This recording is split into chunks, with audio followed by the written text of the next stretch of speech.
is it that our kids have this entitlement mentality like never before in today's society? We're going to introduce this concept in a way that you've never heard before. I'm Rob, and it's yes time.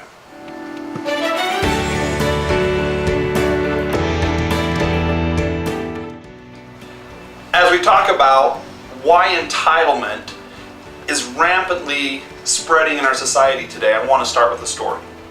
I got a call from a gentleman asked to come and meet with us in our office. He started to talk about how he was retired.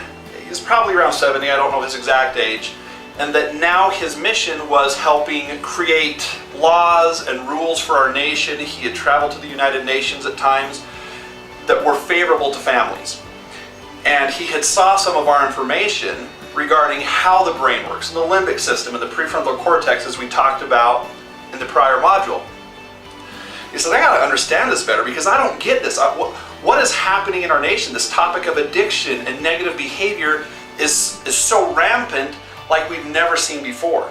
So we explained the two-part brain to him. We explained how addictions develop and negative behaviors develop and why some of these things start to become responses to survival.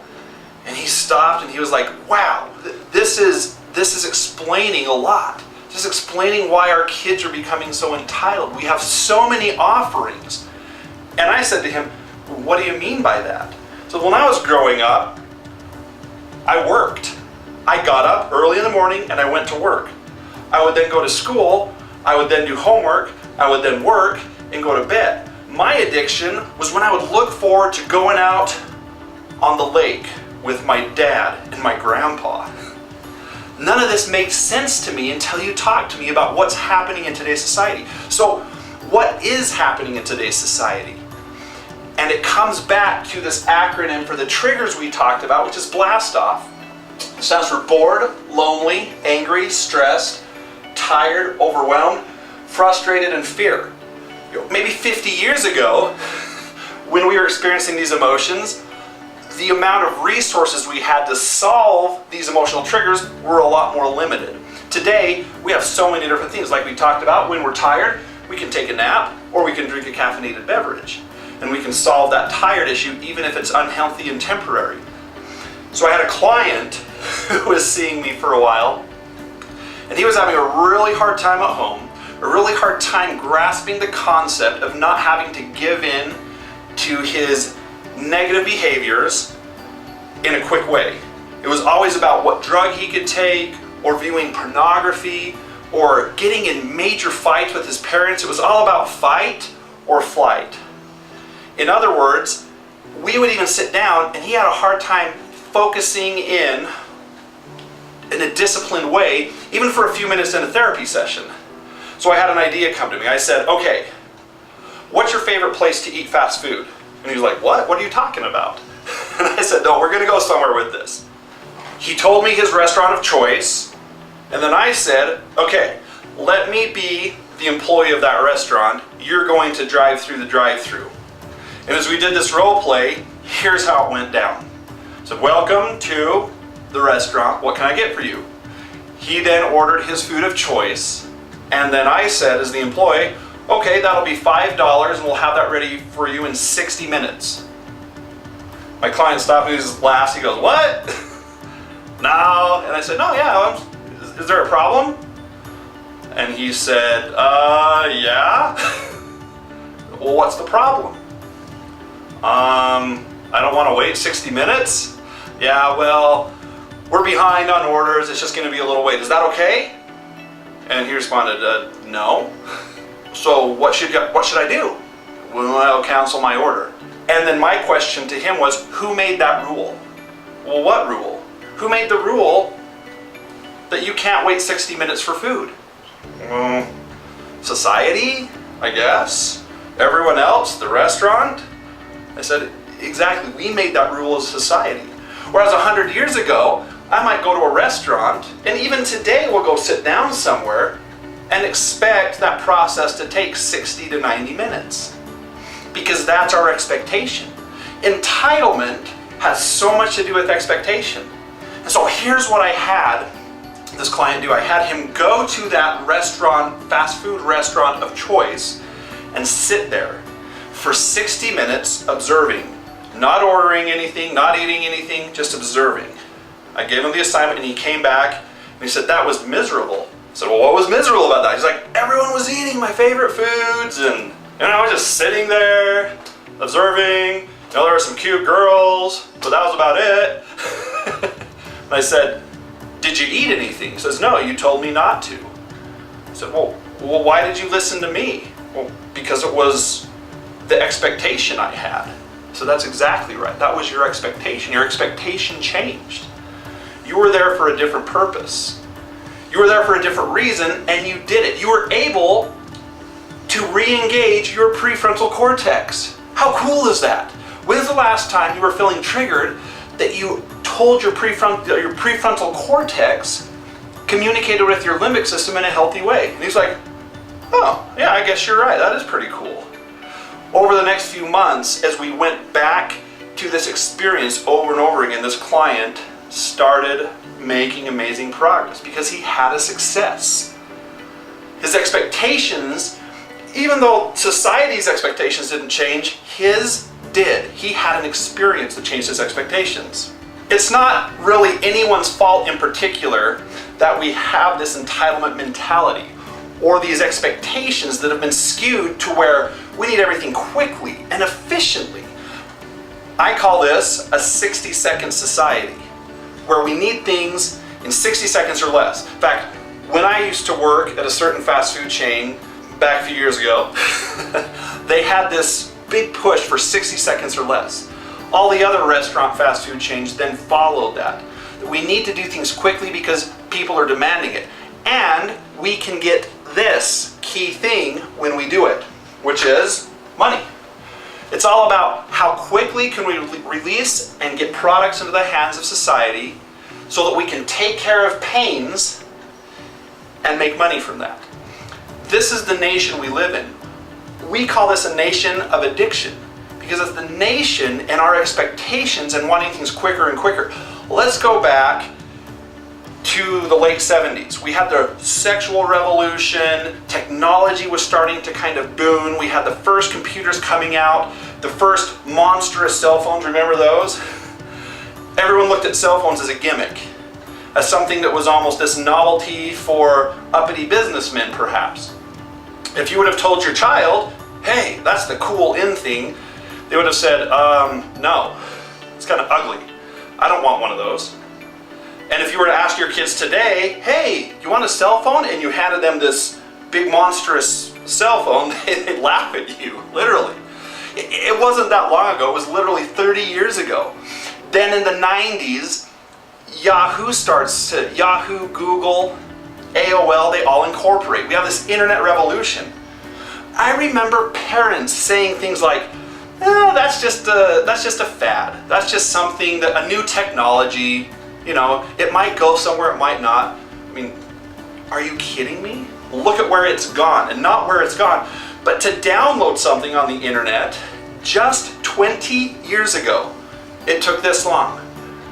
Remember, to pull up a family photo, for someone who was even getting involved in pornography, it took forever to download imagery, let alone get any videos. Fast forward into 2000, all of a sudden cell phones are becoming cool and popular and status symbols. Everyone wants one, and now they're getting quicker and more efficient to the point where post-2010, now into the 2014, 2015, we're developing these products that are more rapid and more rampant than ever before. There's a lot of good uses for these things, but this is the society we live in. We want things quicker and more efficiently. And because of that, it's doing something to our brain. Let me explain that concept. A 4-year-old, 30 years ago, if they wanted to be entertained, and I want you to ask yourself this question, what would they do? What would a 4-year-old do to be entertained 30 years ago? Maybe some TV? Go outside and play? Draw a picture? Okay. Did any of you answer? They would take the remote to the Apple TV, select their show of choice, and just by themselves be able to start that show, watch that show without any adult help. Media sufficiency, they're self-sufficient. Even our 4-year-olds. And some of you are probably laughing going, oh my gosh, this is so true. My 3-year-old can already play Angry Birds or can play this game on my cell phone. Whereas that was unthinkable even 20, 30 years ago.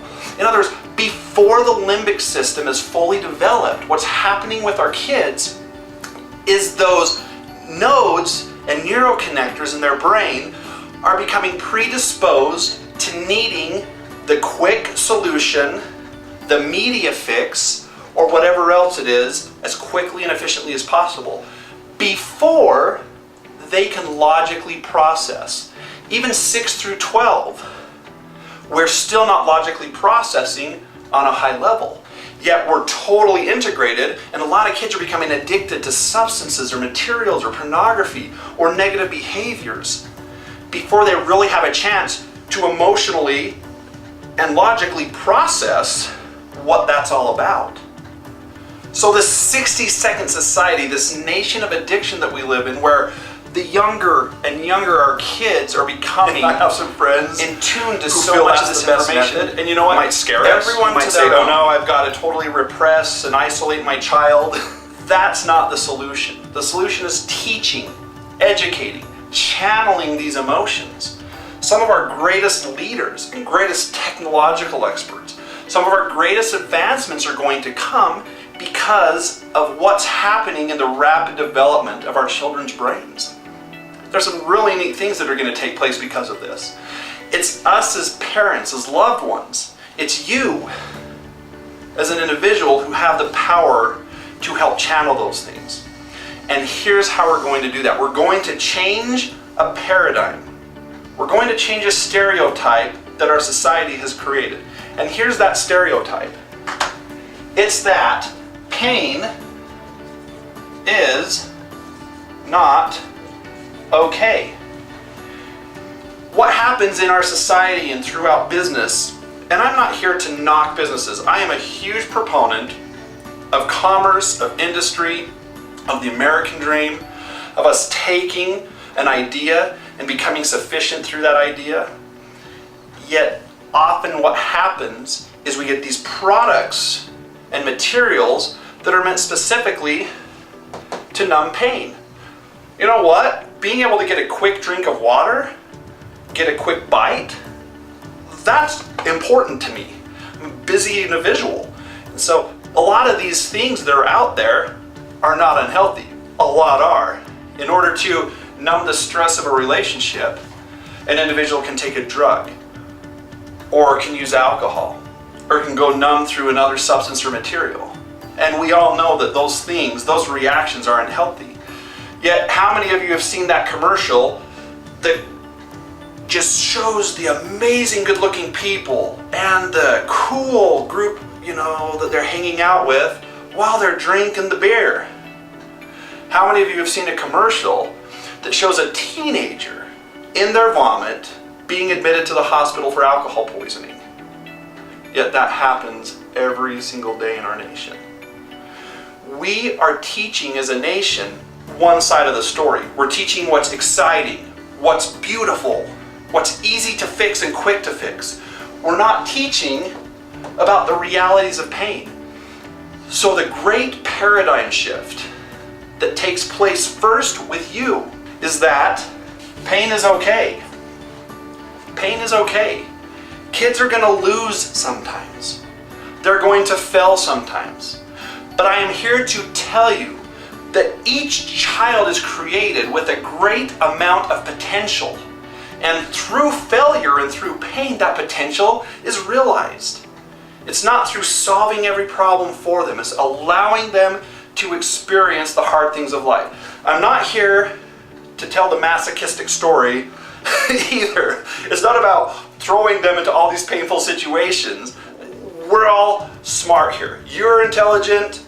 You can create this balance on your own without me having to tell you, well, go throw them down the stairs so they can get some backbone. You know that wouldn't be a healthy thing to do. Yet how many parents will do their child's homework assignment for them so that they don't fail? How many parents will take their kids out of a certain activity because they don't want them to get hurt? Okay? There's a balance. There's a balance that's being skewed in our nation and in our society of our own, and perhaps your own, intolerance to pain. And then we translate that onto our children and our loved ones, where, well, I don't want my kids to suffer like I suffered financially necessarily. Well, how many of the great financial successes in our country, in our world, came because they learned through pain? I know some individuals who are extremely wealthy, and they do not let their kids have access to any of that wealth other than providing them with healthy educational opportunities to go make it on their own. Because they want them to experience what they experienced, because that's what made them great. That's what makes us great as individuals, is being able to say that pain is okay. Pain heals. If you were to get a traumatic burn, the reason why it hurts so much is because your body is healing that. Through pain, we heal. And it's up to us to logically understand, when do we intervene as parents? When do we intervene as loved ones? When should you intervene with your child, with your loved one, versus is this an opportunity for them to grow? Let me tell you one last story about a parent who had a child who was struggling in their education. And the fear was that they were going to fail, that they were going to have to take some summer classes. And as we went through the therapy session, the mother came to the realization, I'm exhausted. How many of you are exhausted? How many of you are exhausted because you're constantly trying to manage this fight with the pain? It's just exhausting being a parent and loving people as is, let alone all the other issues that come in. So this parent came to the realization, I need to step away. When my child needs help, they can come to me and say, okay, I need help with this. But what was happening is this parent was doing everything, literally. Taking charge of the assignments, taking charge of making sure each date was covered, that each test was studied for, and half of the education was the parent versus the child. Now, of course, as parents and loved ones, you need to step in and help at times. I'm not saying to totally step out of your child's life. That's the last thing I'm saying. If your child's 17 and they don't know how to take charge of their own education, maybe it's time for them. This is just one example. Maybe it's time for them to take more charge. I've obviously had this conversation with more than one parent. One, the child starts thriving on their own because finally they don't have mom and dad nagging at them every time an assignment's due. Sure, they had some struggles and had to go in to spend some extra hours, but they wanted to graduate. They wanted to get decent grades. And they thrived on their own. They learned to separate and to gain their own autonomy. Let me tell you another story. The child failed. Totally bombed out of a semester. Didn't pass their classes. Still wanted to graduate. Had to figure out how to get enrolled in summer school. Asked mom and dad for some help with that. Got enrolled in summer school. Got the classes passed. And the next semester thrived as they learned how to go through that process of pain and say, I want my summer back next year. I don't want to have to go through summer school again. Sometimes it takes these painful experiences for our loved ones to really learn that pain is okay, that it can grow and help us mold. We're not talking about locking your kids in chains and putting them in the basement until they're 18 years old and can figure things out on their own. We're also not talking about just throwing them to the wolves without any guidance and direction either. It's about educating them. It's about helping engage that prefrontal, logical part of them while still loving them. A good friend of mine was talking to me about something that his wife likes to tell their kids. We would rather you experience pain now while it's more affordable. I have to chuckle at that comment because it's so true. The older our children get, what happens if they're 18 and we've never allowed them to experience the pains and trials of life? Then what? I could go on for hours about stories of clients that I work with who are in that exact situation. Let me go back to a story about how we can compassionately teach and educate our children. I was observing a family one day, and a little girl in this family was observing another man smoking a cigarette. And this little girl made a comment that I overheard, said, "Mommy, that man's doing something bad, that's bad." And that was the conversation. And the parent kind of nodded, and I didn't catch if there was any additional discussion, but I'm assuming that's where the conversation ended. So, what is this child going to do as they grow up? What if this child is with their teenage peers? Some cigarettes come out, and despite what has lovingly been taught to them, they decide to take the smoke, that first smoke.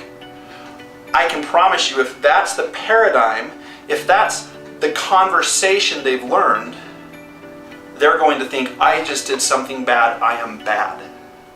Okay? Let me tell you about another 8-year-old, because this is a point that I have tried to make with my family, my daughter. She was witnessing a man smoking. She said something along the lines of, "Oh, hey Dad, that's hurting his body and his brain, isn't it?" And I said, "Yeah, it is." And then she said, "But that doesn't matter, you can still be his friend anyways, huh?" I said, "Yeah, of course." And having her develop that understanding that, oh, these things are gonna do certain things to my body and to my brain, doesn't make me a bad person. Ask yourself, do I have some kind of an addiction, an emotional challenge that I'm working through? You probably can say yes. Or that you've been there, that you have been in that dark place before, that you've wandered through that path that you might not want anyone else to wander down. And while you are going through it, or as you go through it, that's the last thing you want to experience. Yet it refines, it creates who we are. And our children, our loved ones, they are housed to be able to go through that same journey. And as they have you there to love them and to guide them and to help them and to educate them, they will be that much better off than each of us, myself and you. That's why we're here together on this journey, taking this path. As you think about what to do next, as you parent or as you help encourage a loved one, you are a brilliant person. I can guarantee that as you've listened to this module, you've already thought of some ideas that can help. Because you are brilliant. You do have understanding. You're capable of integrating these principles. This is the definition of courage. Okay? So I invite you to take courage, to continue moving forward. Courage comes from the Latin term of heart, or in other terms, to engage emotionally. So courage is about loving with our hearts. It's about emotionally engaging in healthy ways. Courage isn't about being wimpy. Emotions aren't about being wimpy. Emotions are strength, emotions are power. And this process of engaging pain is an emotional process. It's easier sometimes to just take care of the problem, to just do the homework assignment, to just bail out of jail, whatever it is that we're doing to try to mitigate and minimize the pain that our loved ones are experiencing. That's something that you've done before, that I've done before, and that will probably happen again. We learn from those things, we move forward, we set better boundaries as we parent, as we discipline, and we take that next step forward in joining and creating more emotional connection, more courageous connection with our loved ones. Pain is about connection. It gives us opportunities to empathize, to get down on the level of our kids and say, I can't imagine how difficult that must be. I've been through similar things, but not this exact thing. I'm here for you. That alone can sometimes be a difference maker. An assignment that you can do. So now let's talk about some small things that you can do right now as you're listening to this module. Identify a pain that you are experiencing. It might be depression, it might be a health issue, it might be financial strain, it might be some other emotion. Identify that pain. Now as you identify that pain, the next step is simple. Really hard to do, but simple. Say, it's okay, I'm human. Now what I want you to do is think about your loved one or your child. Think about what their pain is. Is it an addiction? Is it an emotional struggle? Is it a constant fight? Is it a divorce? A loss of a loved one? What is their pain that they're experiencing? Now I want you to ask yourself, what can I do to support them in that pain? Rather than trying to solve it for them, how can I support them?